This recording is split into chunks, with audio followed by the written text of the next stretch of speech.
So welcome to Winners Walt's Worldviews. I've got on the other end here, we got Dave Byczek, who's a real estate expert and investor who's going to go through the CARES Act with us today, and is also going to talk a little bit about what we can expect in the future of the real estate market. So Dave, thanks for coming on the show. Thanks for having me. Really appreciate it. Could you just give us maybe a little bit of background on your kind of story, your upbringing, and then how that turned into real estate and being a real estate investor a little bit? Well, I started right out of college in 1994. Always wanted to be an architect, but couldn't do the math. Didn't want to be in school that long. Went to college for a while, learned what they had to know, which to me wasn't much. And then in 1994, I bought a duplex on the north side of Milwaukee, and it since parlayed that into a $150 million portfolio. I own 2,000 apartment units and about 400,000 square feet of commercial space, either from big box to mixed use to light industrial and retail. I have a corporate office in Brookfield, Wisconsin, and 35 full-time employees. We self-manage everything I own. We manage in-house. We do everything from construction, new construction, to a lot of we buy properties that need to be repositioned in the marketplace, like an apartment complex maybe built in the 70s, do a complete rehab on it, reposition it in the marketplace from a D property to a B property. Sure. And we do everything that we can in-house, from rehabbing the units to our own maintenance, lawn cutting, things like that are all done in-house. Sure. How did you accumulate so many properties? Was it just kind of one at a time, onesie twosie, and before you know it? Onesie twosie. Started out with the duplex and single families, parlayed those into near West Side Milwaukee apartment buildings, parlayed those into new construction, smaller properties around the state of Wisconsin, anywhere from Wausau, every small town, Red Granite, Oshkosh, Fond du Lac. Then started parlaying those into larger economies of scale. To me, are about 100. My sweet spot is between 100 and 200 unit complexes.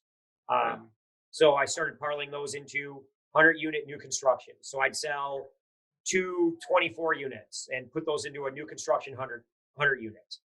And never got overextended. When the market fell in 2009, 10, and 11, I was doing a lot of condo conversions at the time, but again, wasn't greedy, was not overextended, made money even in the bear markets, and bought a lot of failed projects 2010 through 2012 from either banks or investors that just needed to bail, and just have continued a steady growth. I mean, some years I buy 200 units, some years I might just end up with a 48 unit. It all depends. I don't overpay. I never get emotional about the real estate. It has to make financial sense. And if it doesn't, I pass on it or won't overpay for it, meaning someone else will buy it and beat my offer, and I won't get in the bidding war for it. Now, some properties I do, because I bought a 48 unit last year and paid $200,000 over the ask price immediately, initial offer. Because it was so undervalued as it was. It was in the heart of Appleton. It was a 1,000 square foot, 1 and 2 bedroom apartments that hadn't been updated or touched since the 70s when the building was built. But I bought it at $41,000 a unit. That building is just about done being rehabbed. Rents were $420 for 1 bedrooms, $520 for 2 bedrooms. They're now $600 for 1 bedrooms and $700 for 2 bedrooms, and I have a waiting list with 2/3 of the building completely rehabbed. What is your I guess this could be a loaded question, but I always like to ask just how you typically find a good deal, what you're looking for, and like what those values are that you're looking to hit before you decide you want to go in on one or not. Well, they're difficult to find. This was on the marketplace. It was listed with a national brokerage that I work with a lot. But it happened to be right down the street from 78 townhomes I own. And it was just the right building at the right time. And I mean, it was infested with roaches. It was infested with bed bugs. It had a swimming pool in the basement that hadn't been utilized in 30 years. It was vacant. It has underground parking. But the bones of the building were great. The units were large. And they just needed cosmetics. The building itself is in great shape, and it was priced right. There were many bidders on the building, but I wanted to make sure my bid stood out. And like I said, I went 200,000 over the ask price, and financed in with my purchase price the amount to rehab it. And that building should come online as being fully stabilized about August of this year. So uh, it'll be about 15 months since I bought it before it's totally turned around and stabilized. But it'll be a great asset. Yeah, that's a hell of a turnaround. What I guess before we get into all the details in the CARES Act, like clearly, you've got a ton of units. You've been in the game for a long time.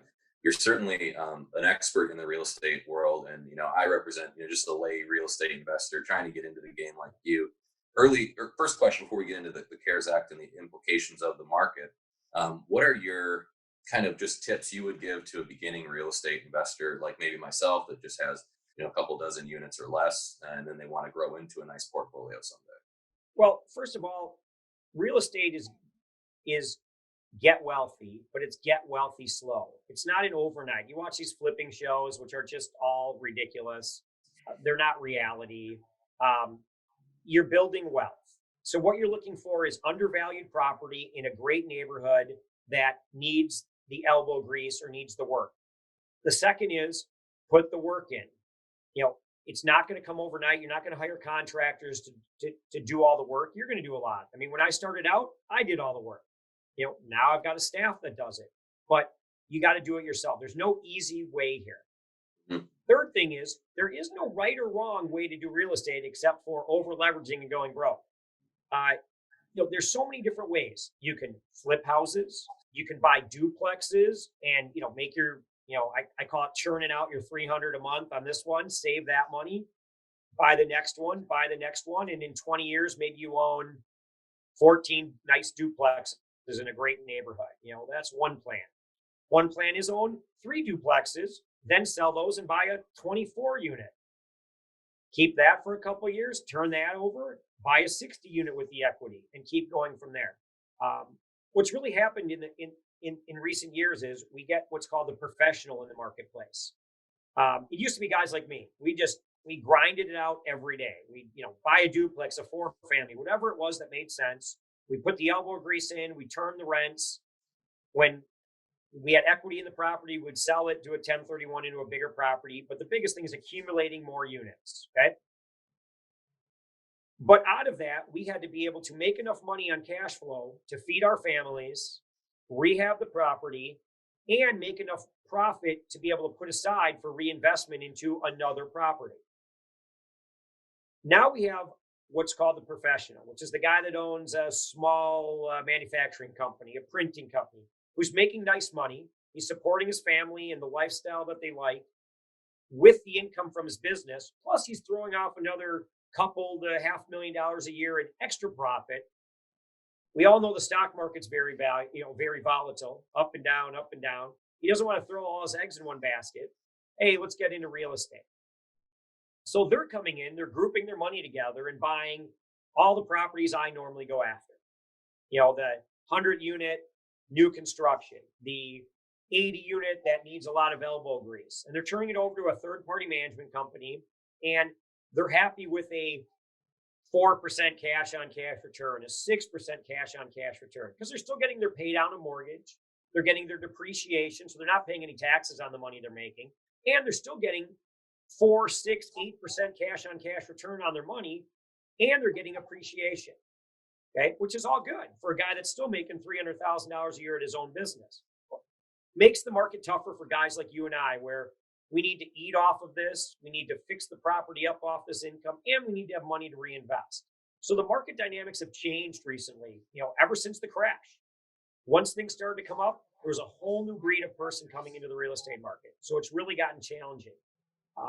So the advice I would say is, it's almost like sales. The more contacts, it's a contact sport. The more contacts you make with people that own real estate, not necessarily for sale. If it's for sale and listed with a realtor, it's overpriced to begin with.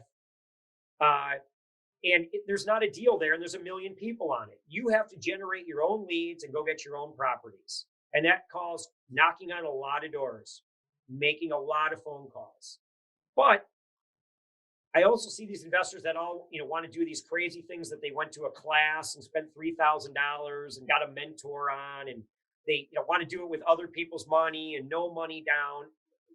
That happens 1 out of 100 deals, maybe. Okay. Hmm. You have to put your money into the deal. You have to have money to go into the deal. There is no, hey, I can get into this with no money down and do that. Do those deals happen? Yes, they do. Do they happen very often? Hardly ever. It's almost like winning the lotto, you know? So if that's what someone's business plan is to get into real estate, scrap your business plan, keep your day job. It's not going to happen. Every time I put a property up for sale, we have in-house brokerage. So anytime I list a property for sale, I get tons of those calls. Well, will you hold paper? I mean, why would I hold paper? I might as well keep the property. I'm not a bank. Uh, so uh, those are my initial advice. The last one I have is when you do start making money, don't piss it away. Don't go out and buy a Ferrari. Don't go buy a new Lotus.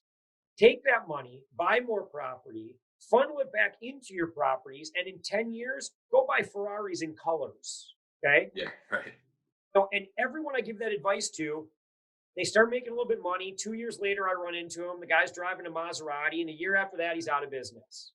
We call it big hat, no cattle. It's a Texas term, Looks like he's got all that in a bag of chips. Really, he doesn't have anything. You know, there's a couple guys that came up in the early 2005 to 2010 before the crash. Younger guys than me, buying up everything in sight, no money down, overinflating the price, taking credits. They owned 3 times more in value of properties than I did in units. They were younger than me. And when the crash happened, they're all gone. I mean, we're talking $100 million portfolio built in 5 years with no equity, probably negative equity, and they're all gone. I made more money in the downturn than I make now because I bought up all those projects from the banks, turned them around, sold them off, made money. How so? That's a good question. I think to follow up with a little bit of this, like it sounds like number one, you've positioned yourself to be a guy that has a lot of contacts when deals do come across. You're one of the first people might dig up or call. And I hear this a lot too with just a lot of my friends that do wholesaling and flipping and things like that. They just try to get out there so people call them up if they do find some kind of off market deal. What else have you found to be a really helpful success tip for finding those like off market deals or finding something that might come across your desk like that, other than just kind of positioning yourself and making a lot of contacts? It is strictly that. Get to know your brokers. I mean, Okay. very few deals will come from brokers. That makes sense. But the one, that 48 unit in Appleton I got was through my broker, Marcus and Millichap, who I buy a lot of properties through. Um, here's, brokers work really well. There was a 240 unit for sale 18 months ago in Plover, Wisconsin.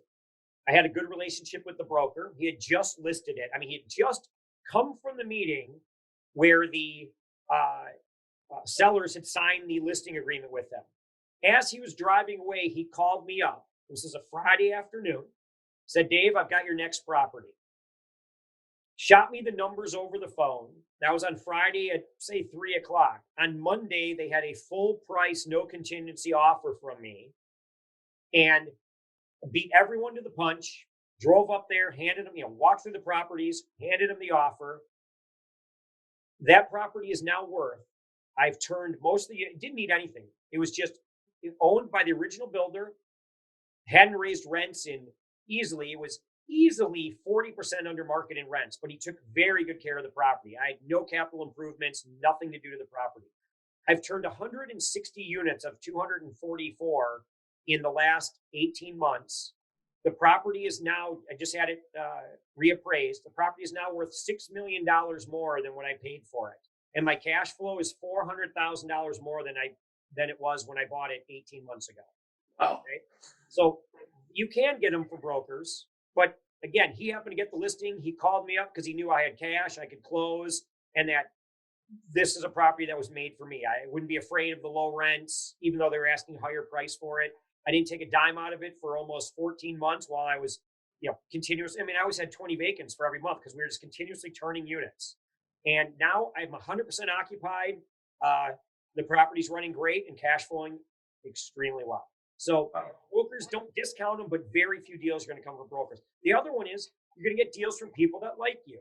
So reach out to your bankers, the people you do business with. Something they start getting a troubled asset in, they might give you a call. Hey, Dave, this is coming back on the books, or contact this owner. He's having trouble. He's maybe looking to get out. Boom, go make the contact. People like doing business with people that like you. Okay, it's the same people that will loan you money, but actually that's people that love you. So that's mom, dad, grandma, grandpa. That's who loan you money. But there's never discount anyone you're talking to. You can be talking to a guy that has one duplex, and I might own 2,000 units. And some people think, well, why are you talking to this guy with a duplex? Who knows who he knows? All of a sudden, his neighbor calls. Here's a prime example. I put an offer yesterday in on a 30 unit in West Dallas in Milwaukee. The property is not for sale. I mean, it's for sale, but it's not listed. I got the lead on this property. I also own Dollar General stores across the country. A broker that handles Dollar General stores, who another person I know knows, happened to be talking to this broker out of Atlanta who handles Dollar General, happened to mention that he had a guy he was working with that wanted to buy Dollar Generals, but he had a 30 unit in West Dallas, Wisconsin that he needed to sell to be able to 1031 into them. Well, through that conversation, I found out who the broker was. I gave the broker a call. He gave me the gentleman who owns the property. I called him on Monday. Yesterday at 9 a.m., I met with him, walked through the property, and by 5 o'clock yesterday, he had an offer. I had an offer for him on the property. You never know who you're talking to. Never, ever, ever, or who that person knows. You'll never know what you hear today in a conversation, where that might come around in a year. Hey, I got this piece of information a year ago. Now I'm talking to some other guy, and he's talking about some other thing. But these two pieces of information all of a sudden came together. You're like, hey, I heard the other side of this story. It's over here. Here's an opportunity. You never know who you're talking to or what they're actually saying. Never discount anyone. People are a wealth of information. That seems to be the running theme. The last couple of guests I've had on too, just talk about, the power of who, that kind of 6 degrees of separation from the right stakeholders that you need by just influencing a network. So it's good that you bring that up as one of your biggest strategies to finding those huge deals. It's just awesome. Let's shift gears a little bit. I think that's, we could talk about real estate all day, and I think this is some great insight to bring some novice investor like myself. But how does all this COVID-19 stuff going on in the news, and you hear, I've been watching just some of my investor friends. It seemed like they're being a little bit bullish in the marketplace, and I've seemed to be a little bit more bearish right now, especially in the real estate market, because we're looking at, companies are making huge cuts right now. Banks are all covered up in this PPP loan, which we'll talk about in a second. There's all this nonsense going on where renters aren't paying their mortgage holders aren't paying lenders. And to me, it just seems like it's very difficult to reconcile how people are being bullish at the moment. So what I'm kind of curious is just to get your thoughts on maybe the future of the real estate market. And we can talk about what people can utilize in the CARES Act, because as Kelly mentioned, you have you've read through it pretty detailed, and I'm sure that you've probably already gone through some applications yourself. So I guess we'll just talk market and what your predictions or thoughts are on what's been going on lately. Well, here's where we're at. Anything that's vague, anything that you do not get paid on for April, we're budgeting in my company that we will not see revenue on that unit for 6 to 9 months. Okay. Evictions that we filed back in March, for a company our size, we do very little evictions. 3 to 5 a month is about it. So last month, the March evictions that we filed that had court dates in April, mid-April, have all been pushed back to June and July now. Okay. So right there's 4 months: March, April, May, and June.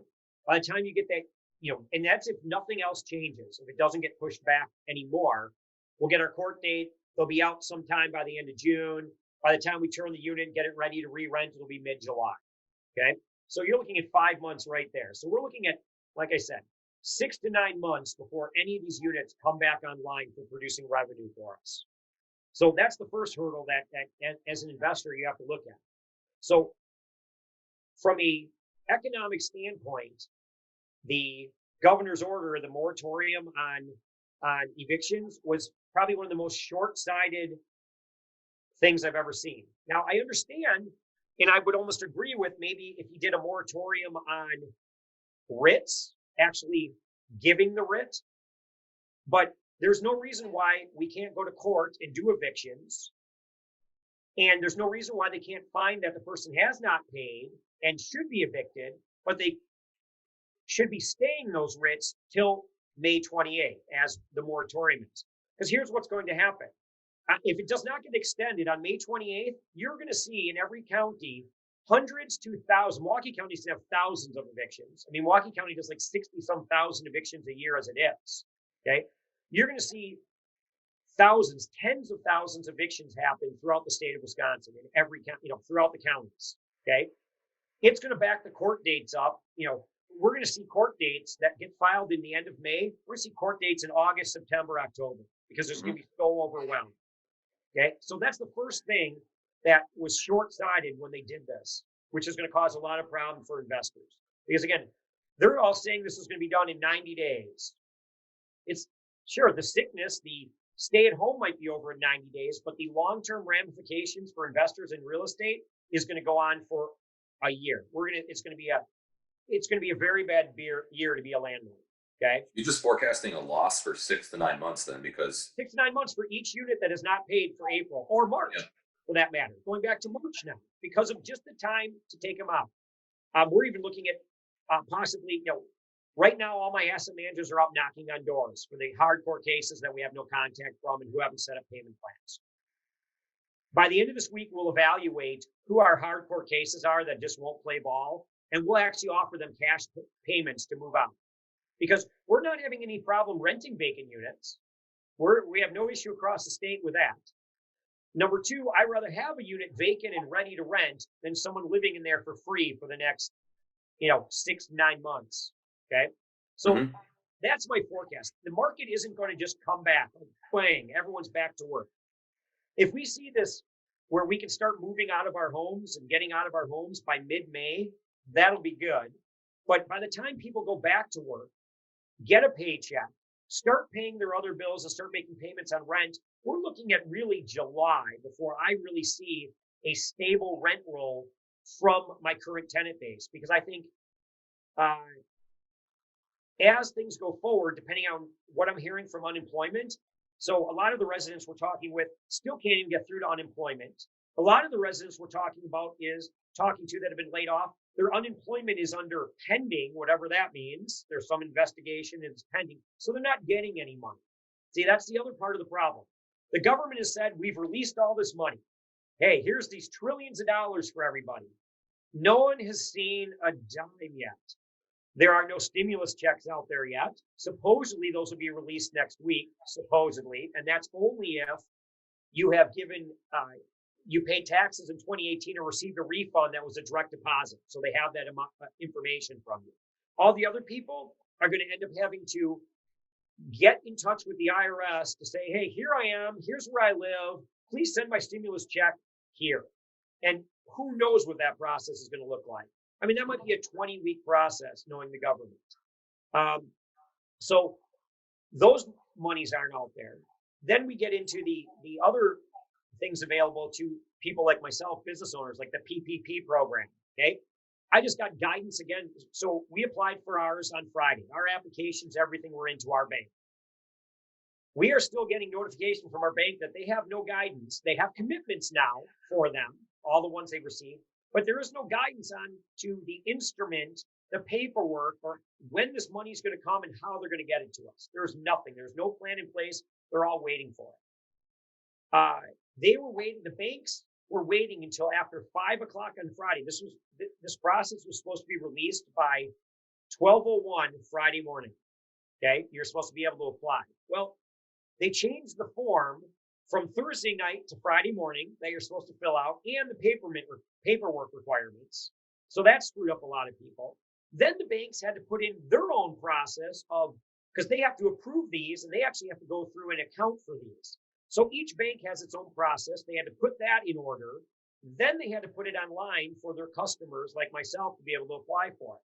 Now they've processed a lot of these applications through the SBA.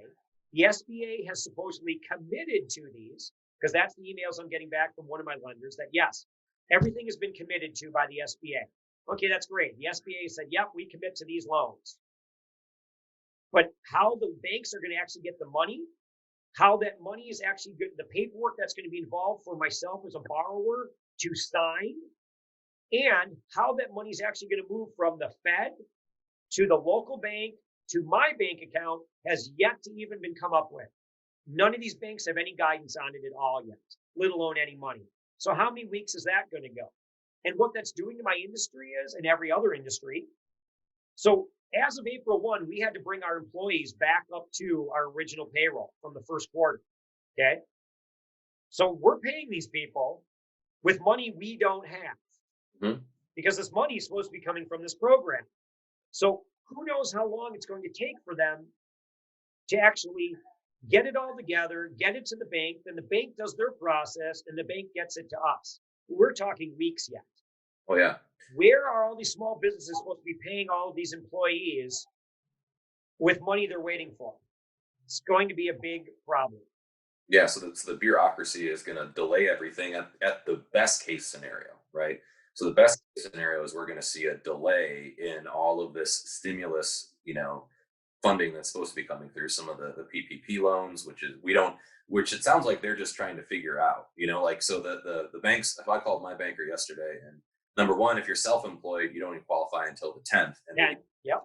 there's no guidance out for that. But then for people that are trying to pay back payroll, he said the same thing you just said. He's like, yeah, we didn't get any guidance until Thursday night, and then on Friday morning they updated the guidance. They changed it all. Right, and they don't even know how they're going to be getting paid back for those loans, for the forgivable loans. So banks are taking some risk in that too. I mean, they will eventually get paid, but the risk is more in the paperwork. Like, what instrument am I going to have to sign, and what does that agreement look like with the lender that the SBA is backing to get these loans? And you got to remember, these loans under the PPP are forgivable. So what does that look like? What are those terms going to look like? Am I even going to want to sign the paperwork that they give me? Because what am I really signing for? None of us know what this looks like, and the banks don't. I mean, they freely admit we have no idea what we're supposed to be doing. And on that PPP application, it really only said, is this going to wages, payroll? Is this going to mortgage interest? So you're not really getting a lot of any back on the principal, or you can't the principal, and then or rent, and then there's like other, like what is other utilities. Other could be insurance for your property, things like that. But again, there is no guidance as to what you put in the other, whether it will be allowed, if they'll even loan on it, and then if that part of the loan will be forgivable. The only guidance that's come out is at least 75% of the funds you receive have to be used for payroll for that to be forgiven.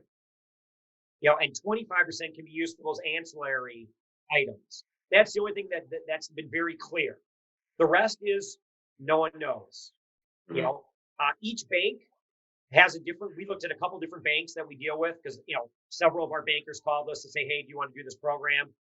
The paperwork was just a little different for each one. What they required, what they wanted, what they, the actual application was the same, but then there were worksheets and formulas that the banks had to come up with on their own, so that they could mine the paperwork from us, so that they could attest to.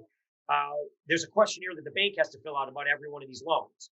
So each one of them wanted a little bit different information so they could do their end of the paperwork. So it's really interesting that the government makes these broad announcements. Hey, there's $4 trillion out there. There should be no problem.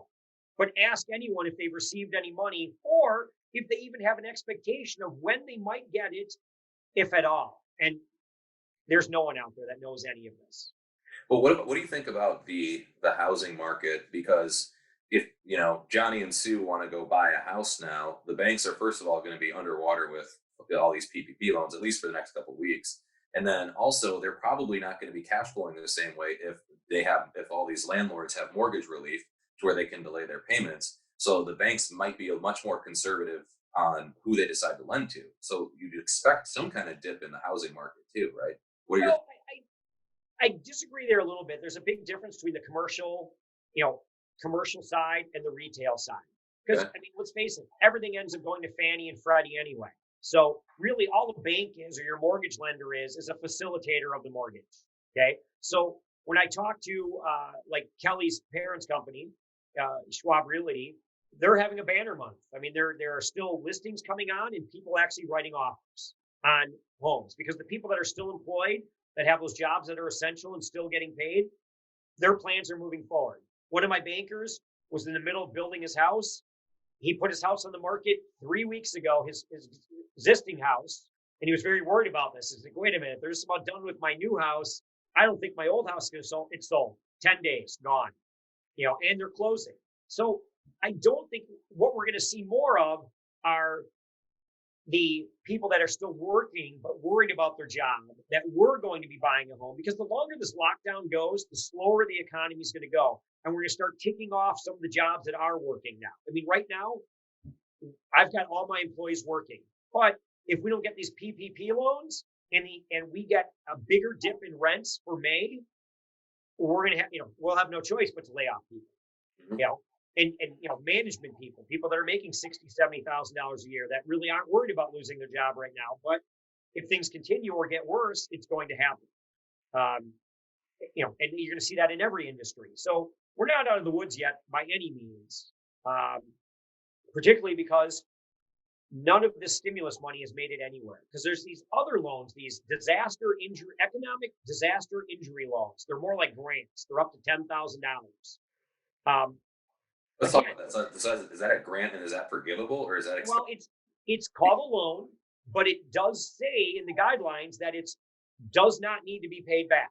It doesn't give you any guidance on it. It's online. It's 2 pages. It's a very simple application to fill out. You put your bank routing numbers in there, so you're assuming the money is going to get dumped right into your account.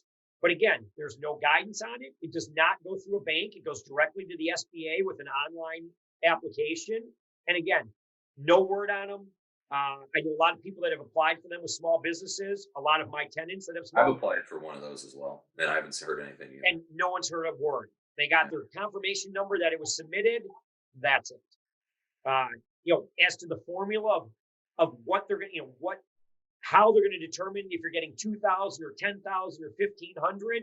There's no guidance on any of that. There's no information on the internet about that whatsoever. And it does say in there, I mean, I know as much as you do exactly what the website says. Hey, there is no guidance. Here it is. It's free, supposedly. But the other question here is the big tax ramifications here. And this is the other guidance we're all waiting for. Okay. If these are forgivable loans, are these now going to be construed as income? And now is that going to be ordinary income? I mean, they always said, talk to your tax consultant. So I use a tax attorney down at a big firm in downtown Milwaukee.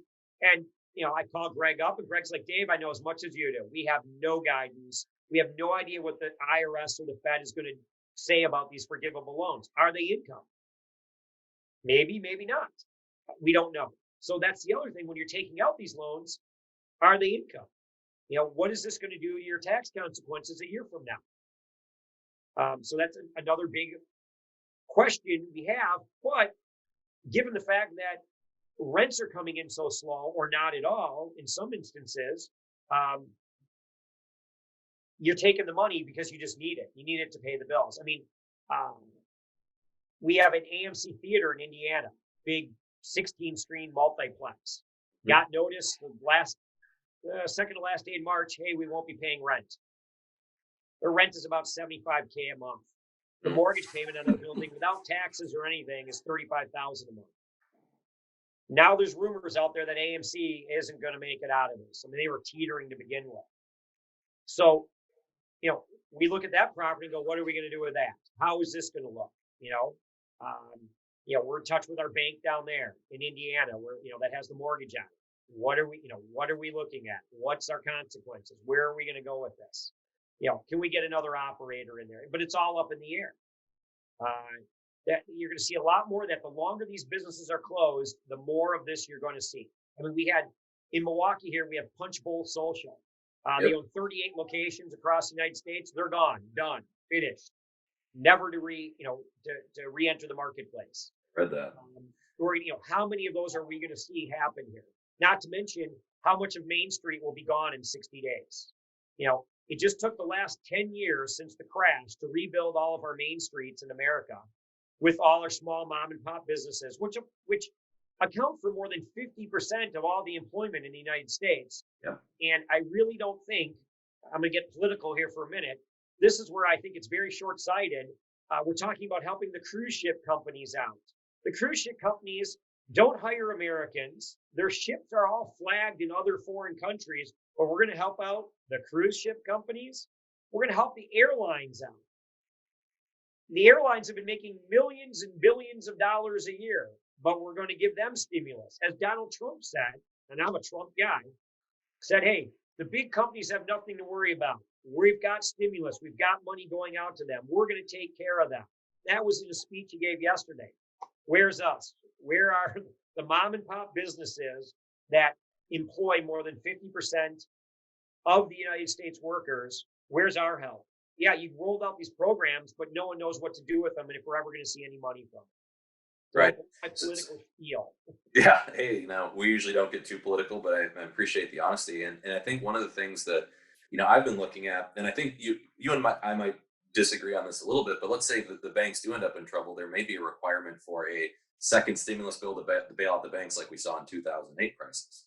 So it's like that money will have to come from somewhere as well if that's the scenario that happens, because I just don't see a scenario. Well, that'll be all on the commercial side, though. The residential, we're not going to see a lot of this money. It's not going to bring down Citicorp because Citicorp doesn't hold mortgages, on the residential side. Yes, definitely. If this continues over 90 days where these businesses can't get open, you will see bank failures. 100%, it will happen.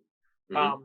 All the bankers I talk to on an almost daily basis now are busy working with all their retail customers, meaning people that own retail properties. I own a strip mall. None of my tenants can pay. I own a restaurant. I can't pay my loans. Those are where they're dealing with now. In the real estate investor market, this month, it was bad. We're down about 80,000, not including our commercial. Just on our residential side, there's about 80,000 not collected yet. It's a huge number, but we can pay our mortgages. We can pay our bills. I might not make any money, but yeah. We can pay the bills. This continues, next month, and there's more and more people that we have to do payment plans with and that can't pay their rent. It's going to go downhill real fast for us also. Yeah. So we talk a lot about the disadvantages, some of the pessimistic side of this, like what could all happen. You survived 2008. In fact, you did very well during 2008. What are you doing right now? You mentioned a couple things as paying off some of your tenants who probably will be facing eviction to get out so you can refill those occupancies. What are some other strategies you can give some people invested in the real estate market right now so that they can stay alive and hopefully try to control your cash flow? So the first thing we did is all of our utility bills and our mortgage payments, which is our mortgage payments alone, about $900,000 a month between P&I, tax escrows. We took all those off automatic payment. I did that right after the payments were made in March. Took them all off automatic payments. Okay. So now I control the cash flow, meaning I have to write a check to pay the mortgages on these properties now. So as we talk to our lenders about doing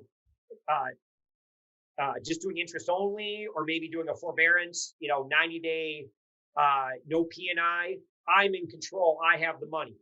It's not like they have my money and then I'm asking for it back. Okay. Second is utilities. Utility companies, We Energies, they're not going to shut off the power. All of those bills are sitting on my controller's desk yet to go out. The checks are cut, but we're not sending them out at this point. Contractors, talking with your contractors and working with your contractors, saying, hey, we stopped all of our construction. We have one project, we're finishing up 5 units on it, and then we're shut down. We're done. A lot of contracts that we normally sign for True Green Chem Lawn, grass cutting, things like that, we've put on hold. So we haven't signed those contracts. Any bill that we can put on hold right now, we have. We're just not paying. Property escrows, we put those aside right now. Anything we can do to control our cash flow is what you want to do. And it sucks. We do intend to pay our our bills eventually. But right now, We Energies is not going to shut off the power to a 240 unit apartment complex. Sure. And we're going to have to work something out with them later. Even though maybe this month I do have the cash to pay it, I don't know what I'm going to have next month. So we have to conserve our cash to keep our employees working, who provide the maintenance, repairs, and the safety and welfare of our residents, because that's our fiduciary responsibility, whether they're paying rent or not. And that's our first line is it's payroll, then it's interest on our mortgages. Everything else after that is ancillary. If we've got it, we'll pay it, or we'll pay part of it, and we'll work with all of our vendors. But that's what we're doing. You have to control your cash flow. The first, go ahead. the first thing, I was making calls already by the third week in March to all of my lenders. What are you prepared for? What can you do? Immediately, 3 of my lenders said we can go 6 months interest only right away. Okay, let's get that rolling. So immediately, before we even knew what April rents were going to look like, we had things in process already. So being proactive in this market is key. Second is go and collect your rents. There is no moratorium on collecting your rent. I've got my asset managers to my maintenance people knocking on doors for people that we cannot contact through mail or through email and phone to say, what is the situation? Now, I understand if you're laid off, okay, the next question is, did you apply for unemployment? Okay, when did you apply? Okay, you should get your first check on this day. Okay, how much? Because they know as soon as they apply and get approved, they know how much their check is going to be. Okay, let's set up a payment plan for weekly payments. Now we've waived all late fees. We've stopped all of our rent increases. No rent increase letters going out anymore. But now it's okay. How do we make this work for both of us? On some of our commercial tenants, we've deferred rent. Okay, your rent is $6,000. Can you afford $3,000? We'll take $3,000. We'll add it on to July and August rent. And we just keep moving forward from there. The important thing is to keep cash flow coming in at any cost. So be reasonable, but they have to be reasonable also. If they're still working, there's no reason why they can't pay you. Believe me, we've had residents that have said, oh, well, we didn't think we had to pay rent. Well, you're mistaken. And by the way, you're still working. So what's your excuse? Pay your rent. I've personally been getting on these calls and saying, hey, where's the money? Where's the rent? What are we doing? So that's something very proactive they should be doing. Boots on the ground, knocking on doors, getting rent. I call it grinding it out. We are going to grind out as much of this $80,000 that is delinquent right now as we can over the next 2 weeks, 2.5 weeks until we hit May again, and then we'll keep grinding it out from there. But it is a boots on the ground, do it. There's one larger landlord in Oshkosh that he's down at his house in Florida, doesn't really care. He's not paying any of his bills. He's not really worried about collecting rent. I don't understand how that landlord's going to make it. We're out getting our money. And that's the key. I think those are a couple of really awesome strategies. Just to qualify the first one a little bit, controlling your cash flows. Even from a personal finance standpoint, I was hearing Dave Ramsey on the radio talk about that same exact thing for people that have outstanding bills or have debt they need to pay down. It's that you should control your cash flow, save up what you can first, pay the minimums you need to pay, but be able to make sure that you're in control, because you don't know what the outcome of this could be, or if you need to pay somebody worse than others, or if there's people willing to negotiate. So that's a great tip. Second tip you said was, most people will probably still pay if you ask them to pay, and you put some enough pressure on them, they're going to pay what they feel like they need to pay, right? Well, and again, we're trying to be reasonable, but if you're working, why can't you pay rent? Yeah, why should your bills be different, right? Yes. And the thing that we've asked them is, we ask them a whole series of questions. Okay, have you applied for unemployment? Okay, how much is it? Okay, you can afford to pay us this, and we'll take this a week. And continue on. And what we've stressed to all of our residents is there is no moratorium on paying rent. You owe the money. And by the time, as we tell them straight out, we will evict you after May 28th.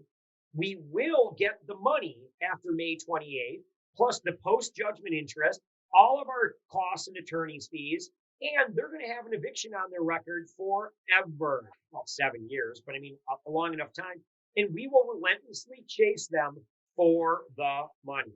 We will garnish wages. We'll even do non-earnings garnishment, and we're very blunt about it to the resident.